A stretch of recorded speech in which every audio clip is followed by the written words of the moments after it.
Welcome into Tennessee Titans Today. I am your host, Tom Downey, here to break down the latest with what's going on around Tennessee.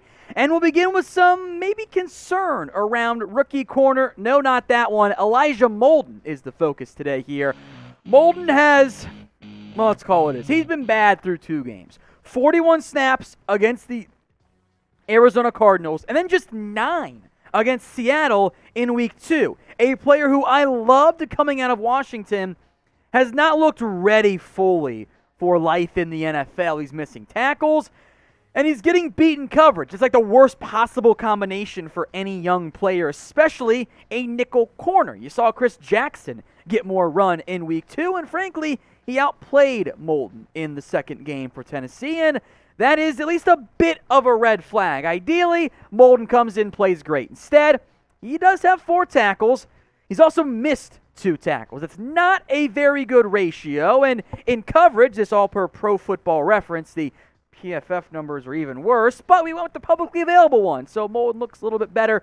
Targeted 4 times, 2 receptions, both of which have gone for touchdowns, 89 yards allowed. There was, of course, the big one against Tyler Lockett that, well, I think more or less got him benched by Tennessee. So I am at least not panicking, but I am raising the red flag here as it relates to Molden. Not out on him, but I think we should have the discussion. So what is your concern level over Elijah Molden? You can keep it low, I get that, but I think it's at least a 1. Get your votes in for me right now in the comments section.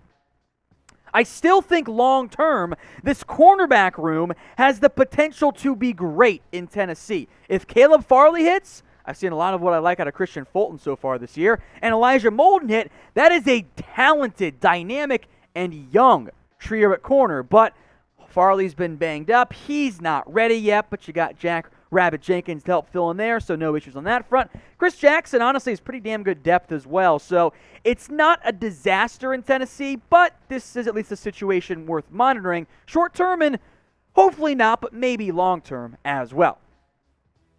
Titans fans, if you want to be the only 10 I see, subscribe right now to youtube.com/Titans Today for more crappy puns, but also free videos as well. We're not that far away from 1,000 subscribers. If you hated the pun, well, if you subscribe, I promise to never, ever make it again. Join us for more videos almost every single day. Let's talk wide receivers in Tennessee. A.J. Brown, Julio Jones. I am excited to see which one steps up as wide receiver 1 in Week 3. A.J. Brown's numbers, receiving yards, or receptions, yards, and drops are lower than Julio Jones.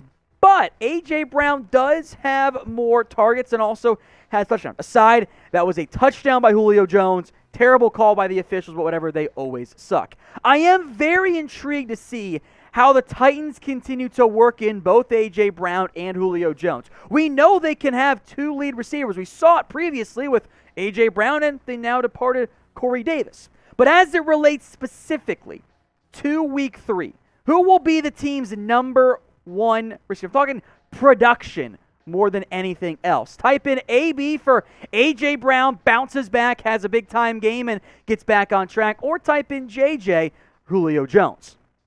Julio was not very good in the first game. Had the bad drop, penalty, but then broke out in Week 2. I think it's a good sign for him moving forward against the slate of schedule coming up here isn't the worst in terms of cornerback matchups. Should be a good one for Julio. But I will never discount A.J. Brown.